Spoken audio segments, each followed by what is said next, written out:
buenas tardes, buenas noches. Otro episodio de The Fry Show. Conmigo en gringolo.com, Robbie J. Fry. Jóvenes amigos míos, otro episodio de The Fry Show. Ese es un episodio bonus, un corto creativo.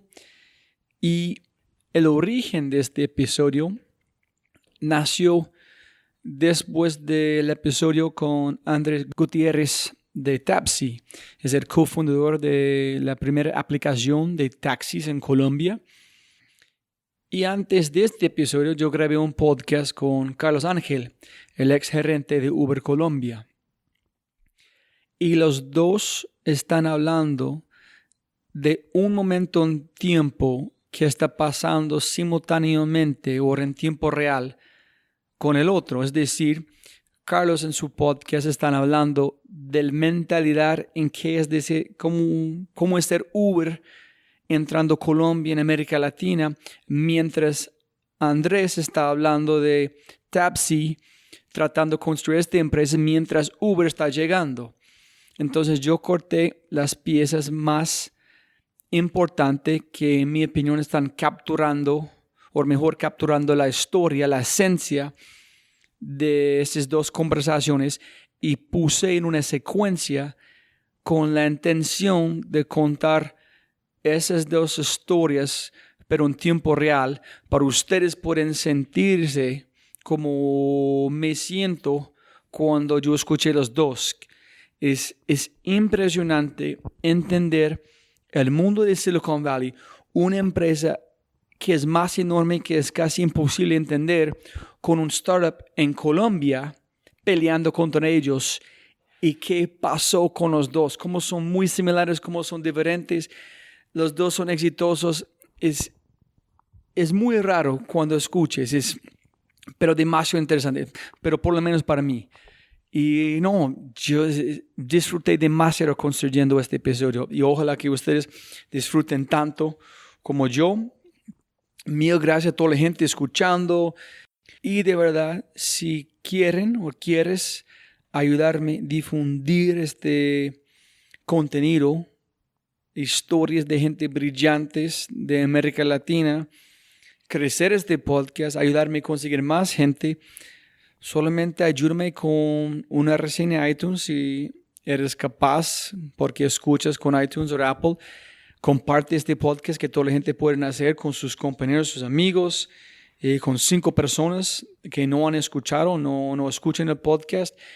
Deja un mensaje a Robbie J. Fry, ROBBIE JFR, J como Yuka E, en Instagram, Twitter, Facebook. Y escribe un mensaje a la gente en este podcast, a Andrés o Carlos. Y no, solamente ayudarme a difundir este contenido. Como siempre, gracias por escuchar este punto, gracias por ser parte de este podcast de Fry Show. Y con ese dicho, jóvenes amigos míos, un episodio espectacular, no puede ser. El episodio se llama La historia en tiempo real de Uber y Tapsi, con el grande Carlos Ángel, ex gerente de Uber, y el brillante Andrés Gutiérrez, cofundador de Tapsi y ahorita cofundador de Te Paga. De trasnochar 4 ideas, porque de hecho estábamos trabajando en otro emprendimiento en ese momento. Estábamos trabajando en un emprendimiento llamado Cotiza. Cotiza para nosotros era la evolución de las páginas amarillas. Entonces Juan monta Cotiza porque él es el hacker, él es el programador, y me dice: Andrés, empieza a conseguir que empresas ofrezcan sus servicios en Cotiza, que usuarios se metan, y yo ya pues terminé mi trabajito. Mientras que Cotiza no despegaba, fue que precisamente saliendo de un cliente tuvimos la mala fortuna, por decirlo así, de no conseguir un taxi. Llamamos cada uno de los 2 números, después de que no nos contestaran caminamos, y hablando todo el camino dijimos: qué mierda conseguir un taxi en Bogotá, y no podemos cogerlo en la calle porque pues, nos hacen el paseo millonario. Man, tiene que haber una forma mejor que esta. Cada uno dijo: oiga, yo usé Halo en Londres, oiga, yo usé esta otra app en otro lado, ¿por qué no hacemos esto? Chisteando con esto, Juan dijo: oiga, yo voy a programar Tapsi mientras usted trabaja en Cotiza. Yo dije: hágale, ven. 3 días después, este man con los ojos rojos de no dormir me dice: deme su celular. Lo mete a su computador, me descarga, porque claramente no está en el App Store, y me dice, mira esto. Yo abrí el botón, me ubicaba el mapa, pedía, y me decía, mira, eso es Tapsi. Y le dije, bueno, ¿y qué hacemos ahora? Me dice, no, pues ahora voy a hacer la versión del taxista. 3 días después, Juan se interna, empieza a echar código, vuelve y me dice, listo, Guti, otra vez, pruebe. Espichábamos con un botón y en otro celular sonaba un... que era el pitido del taxi. Espichaba un botón y ahí decía, dude, eso es en esencia lo que es. Le dije, bueno, Juan, ¿qué hacemos? Y dije, no, pues salga usted a buscar taxis. Le dije, man, yo no conozco nada del negocio. Me dijo, salga a la calle y busque taxis. Y le dije, bueno, sí. Él se quedó haciendo features, siguiendo trabajando, y yo empecé a coger en la calle taxis y empecé a hablar con los taxistas, decirle, oye, ¿tú tienes un smartphone? Me decía, no. Yo, puta. ¿Tú estarías dispuesto a comprar un smartphone por 300,000 pesos? No, hermano, no, ¿para qué voy a comprar un celular? Acá una empresa me obligó a tener una tableta que ya pagué 1,000,000 de pesos y esta no me sirve. No voy a comprar un celular. Nada, esto lo único que hacía era, te ubicaba en el mapa o te ubicaba en Bogotá, ponías pedir un taxi y cuando te confirmaba, te decía un taxi va en camino. Y ahí te llegaba un mensaje de texto con las placas del taxi.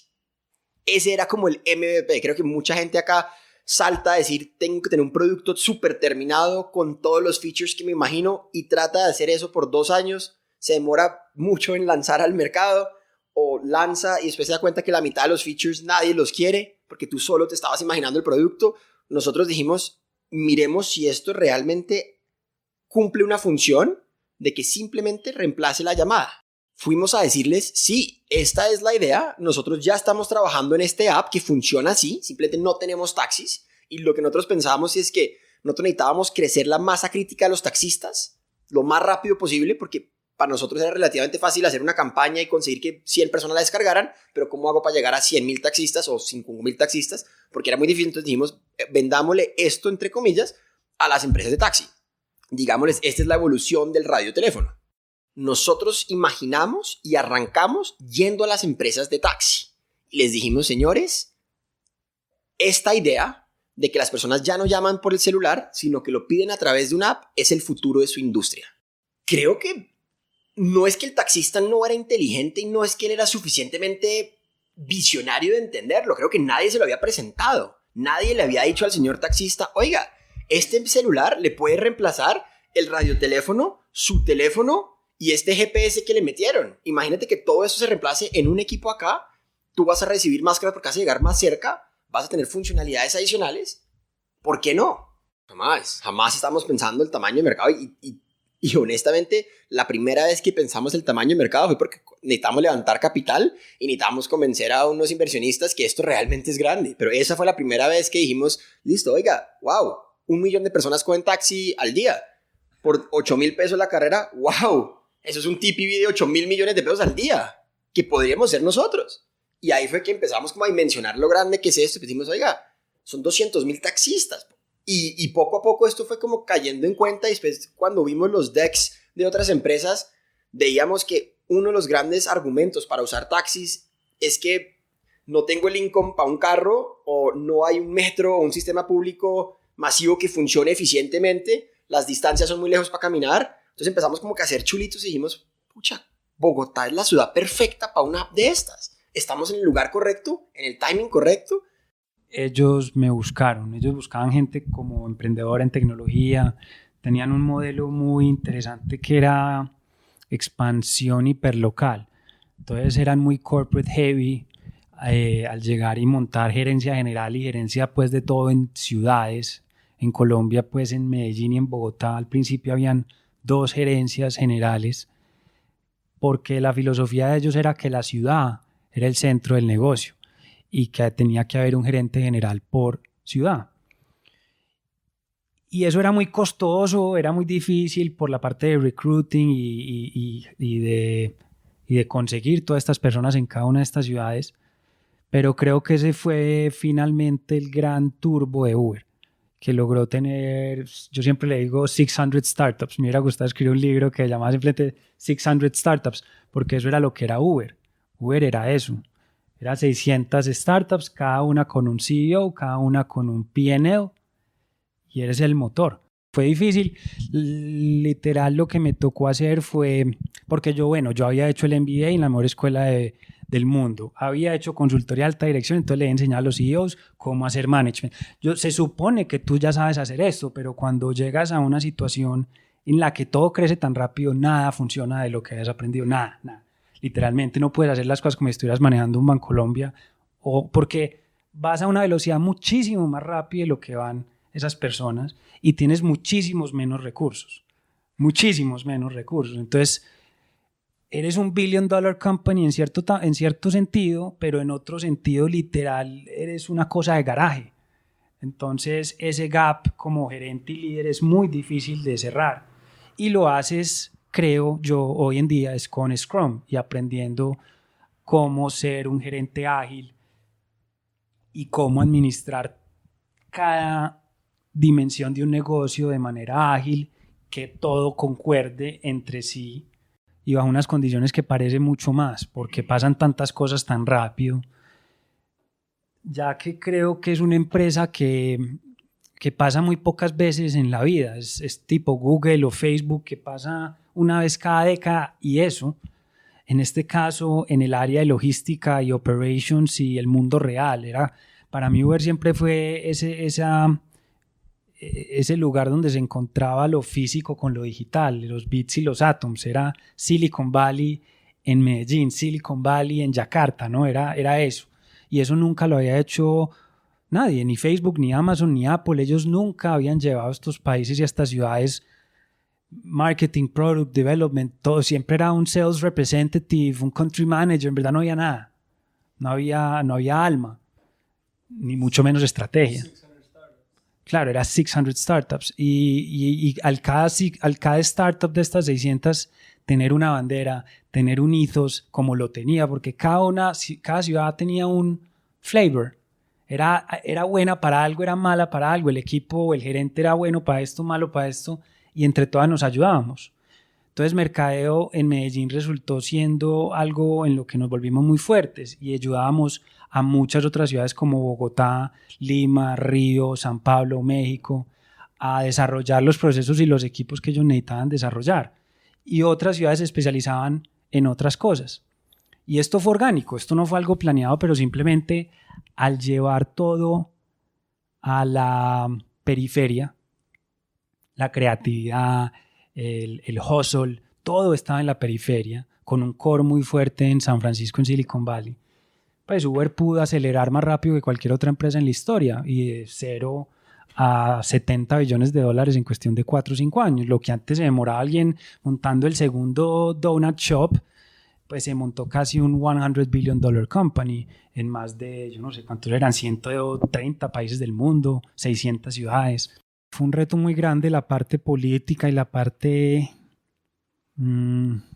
competitiva, porque esto finalmente termina siendo un tema competitivo. Había un líder del mercado, que eran los taxis, y como cualquier líder del mercado, independientemente de cómo haya llegado a ser líder, no quiere dejar de ser líder, ¿cierto? Entonces esa fricción la había en todos los mercados prácticamente, porque Uber entraba a competirle a unas personas que ya estaban muy posicionadas y con un liderazgo muy fuerte y muy protegido de sus mercados.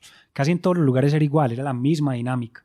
Entonces era muy similar, unas personas que tenían un mercado, lo tenían monopolizado, cobraban lo que querían, pero cuando tú tienes que reclutar drivers, reclutar riders, engage con policy makers, ir al alcalde, ir a los concejales, un montón de cosas, tú no puedes hacer esto remotely, tú no puedes hacer esto con un equipo de 3 personas gringos aquí haciendo, no, tienes que montar una super cosa en cada lugar para que esto tenga un chance de funcionar. Y esto es incompetencia, porque en la época que empezamos no había competencia, no había ni Rappi, ni Cabify, nada.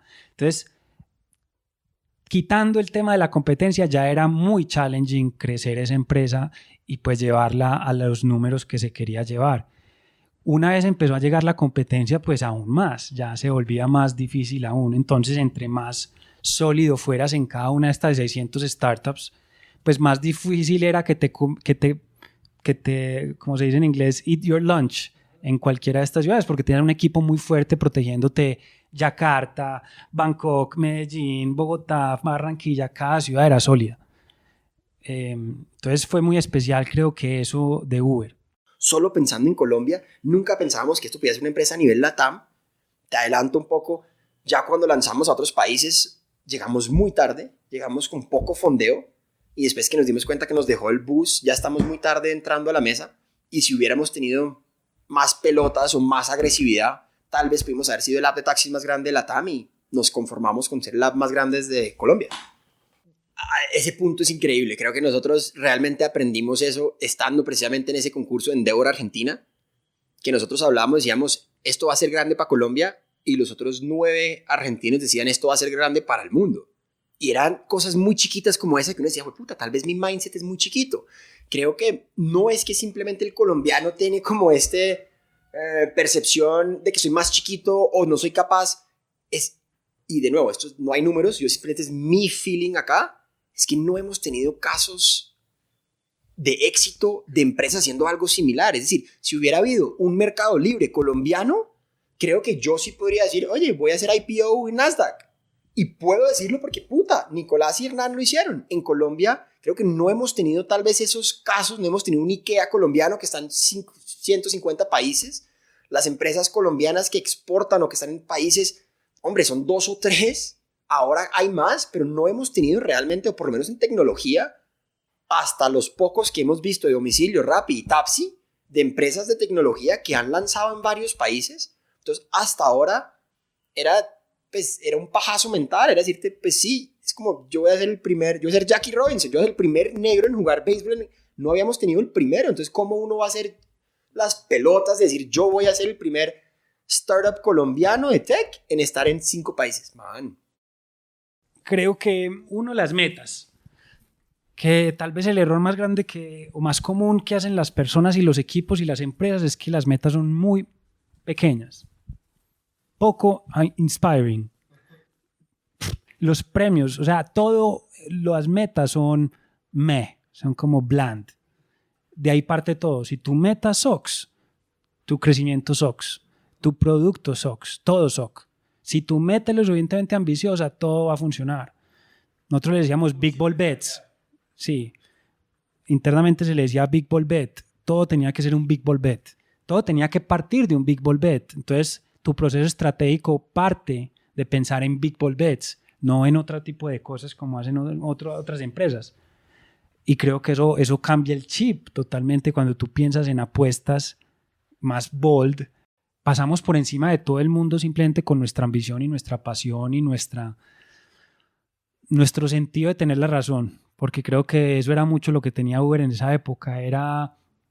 Para nosotros no había duda de que era una mejor opción que lo que había. Pues no teníamos mucho que perder, éramos una ciudad chiquita dentro del universo de Uber, el mismo Colombia era un país mediano dentro de Uber, el mismo Latinoamérica es como el backwater de Estados Unidos, donde la gente más allá de México no sabe muy bien qué hay, incluso dentro de Uber. Travis nunca vino a Latinoamérica en todo el tiempo que fue CEO, ni Ryan Graves el segundo, ni el tercero. O sea, en verdad para ellos lo que pasaba de ahí para abajo lo tenían unos general managers allá que ellos se veían por Zoom, pero no tenían más idea de eso. Y llegó a tal punto Latinoamérica que se volvió más grande que el negocio en Estados Unidos y Canadá de Uber. Latinoamérica se volvió y es la región más grande de Uber y la más rentable y en la que la posición competitiva es más sólida. Uber en Latinoamérica tiene más del 90% de market share en todos los países importantes, Colombia, Brasil, México, Argentina, Chile. Sí, nos dimos cuenta que no íbamos, lo que estaba pasando en el mundo es que todo el mundo se estaba uniendo contra Uber. Entonces, a nivel como de chisme se llamaba el Anti-Uber Alliance. Y es que todas las apps de taxis regionales se iban a unir porque nadie podía frenar a este monstruo. Y para guardar proporciones, Uber era el startup más valiosa del mundo. Estábamos enfrentándonos a una empresa que tenía una valoración en el mercado de $70 billones. Esto es como armar un transformer de ESPN, Pepsi, Mercedes-Benz. Tú sumas esas 3 empresas y eso era enfrentarse a Uber. Nadie podía competir. En Europa y en Asia empiezan a decir, oiga, unámonos en contra de este man que nos va a comer. En Latam decimos, pues pucha, también nos va a matar por pedacitos. Unámonos. ¿Quién más tiene un ¿quién más nos complementa a nosotros, Tapsi, de una forma increíble? Eso era Easy Taxi. Ellos estaban en 23 países. Tenían inversionistas que se llaman Rocket Internet, que son tal vez los manes más brillantes para escalar empresas en 3 segundos. Y no sé, puta, este es nuestro partner para esto. Y Tapsi, cuando hacemos una fusión más adelante, éramos la segunda empresa que más transportaba personas en el país. Estaba Bianca y después estaba Tapsi, la persona que más transportaba personas en el país. Entonces era algo que realmente ahí es cuando usted dice, wow, esto sí está mucho más grande de lo que me imaginé. Ni en mis mayores sueños hubiera pensado que 1 de cada 5 conductores en el país tendría mi app, ni que transporto a 1.5 millones de personas al mes, cuando Bianca transporta 2.2, LAN, Aerorepublica en todos 200,000, 300,000. Ahí fue cuando realmente como que nos dimos cuenta, wow, esto es grande, pero decíamos, ahí solo estamos con la mitad del mercado, falta crecer mucho más. Después se fue perdiendo cuando todo se salió un poquito de control por la velocidad y simplemente el tamaño y lo rápido. Bueno, el clímax de esa época llegó, como todo tiene que llegar. Y hoy en día ya ese modelo cambió, donde están mucho más centralizados de lo que empezó siendo. Entonces hubo un pullback muy grande al punto de que se vendió China, se vendió Rusia, hoy salió la noticia que se vendió Southeast Asia. ¿No? Entonces sí hubo un pullback definitivamente, y creo que es para invertir y enfocarse en otras cosas como self-driving cars, carros voladores, otros mercados, Uber Eats, etc. Yo creo que en el personal mobility market, como es esto, Uber siempre va a estar ahí mientras exista, porque esa es su razón de ser. La misión allá era transportation as reliable as running water for everyone, everywhere. Y eso nunca va a parar. Esa era la misión de Uber. Y era heavy, o sea, la gente se lo creía. Era cuando alguien no llegaba o no hacía las cosas bien, era, o sea, transportation as reliable as running water. Para nosotros teníamos una métrica que se llamaba completed to request. Y era de las veces que tú hundías el botón diciendo quiero un carro, cuántas veces te llegaba un carro, o sea, cuántas veces lográbamos hacerte realidad tu deseo de pedir un servicio. Y esa era nuestra métrica más importante porque era la que encapsulaba el reliability as running water. Tú cuando abres la llave, agua sale. Tú no dices que de 9 veces, 8 de 10, no, agua sale. A eso queríamos llegar nosotros con el transporte. Y eso es muy poderoso porque cuando tienes eso, ese storytelling y la métrica, ya sabes todo lo otro que hacer. Todo lo que impacte esa métrica para arriba. Todo lo que impacte para abajo no se hace, ¿cierto? No sé, después de la experiencia en Uber, sentí que era un tema cultural, que la gente simplemente no entendía cómo usar estas corrientes tecnológicas para nuestro favor, porque había un dicho que leí alguna vez que decía, cuando hay un huracán, los tontos construyen murallas, los sabios construyen molinos, ¿no? Y es eso con la tecnología. La tecnología es el huracán y eso no lo va a parar nadie. No va a parar ni ride sharing, ni 3D printing, ni cripto. Nada de esto se va a parar. Necesitamos es ver cómo no construimos murallas, sino estos molinos, cosas que cojan estos vientos y en verdad los usen para el beneficio de todos. Sí, esto seguro va a ser el headline, pero gracias a Uber hoy existe Te Paga. O esa fue como la inspiración de Te Paga. Creo que Tapsi estaba creciendo muy rápido, Ravi, hasta que llegó Uber. Y ¡boom! En 3 meses nos quitan 40% de la demanda. 3 meses, man. Nos empiezan a dar durísimo. Y empezamos como a darnos cuenta que eran parte de las propuestas de valor que hacía Uber. Decíamos, 1, ellos tienen un carro tal vez más nuevo o más bonito que el taxi. Preguntábamos, ¿yo puedo hacer eso? No, porque pues para nosotros pues, era ilegal, entonces yo no podía. 2, manejan unos precios diferenciales, entonces ellos pueden manipular un poco el precio que te cobran. Nos preguntábamos, oiga, ¿yo puedo hacer esto? No, yo tengo que cobrar lo del tarifario. Y empezamos como a chillar, ¿qué más puedo hacer para ser competitivo contra ellos? Y la tercera era, a la gente le gusta pagar con tarjeta de crédito. Arrancamos describiendo qué es Te Paga. Entonces, hi everyone, mi nombre es Andrés Gutiérrez. Te Paga es una billetera móvil, es en inglés, pero pues una billetera móvil para los no bancarizados. Entonces, de una sabes, oiga, billetera móvil no bancarizados. Listo, entiendo un poco para quién es, entiendo qué es el producto. Y arrancamos diciéndole, Las billeteras móviles en países emergentes son gigantes. En China procesan 3 trillones de dólares. En India, 1.2 billones. Y en Kenia, la mitad de todo lo que produce un país pasa por una billetera móvil. 5 años. Pero en Latinoamérica no hay nadie que está haciendo esto. Y la razón por la que no lo ha hecho es por esta y esta. Nosotros nos dimos cuenta de esta necesidad cuando estábamos en nuestro startup previo. Y mientras que llevamos este startup a ser el más grande de Colombia, nos dimos cuenta que acá había una necesidad muy, muy putamente grande. Sacamos un producto y mira que a hoy mi producto va a poder hacer esto, esto y esto.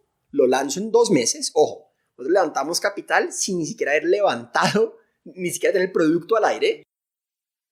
Mientras nosotros le dijimos, vamos a lanzar esto en 2 meses y en 2 meses vas a poder pagar servicios públicos, recarga celular, pagar gasolina y ojalá integrarse con un retailer. De nuevo, somos el Alipay de Latam. Es un mercado de 400 billones de dólares, que es el cash que se maneja en estas economías. Hicimos esto con nuestro startup previo y no hay nadie haciéndolo actualmente. Eso es Tepaga.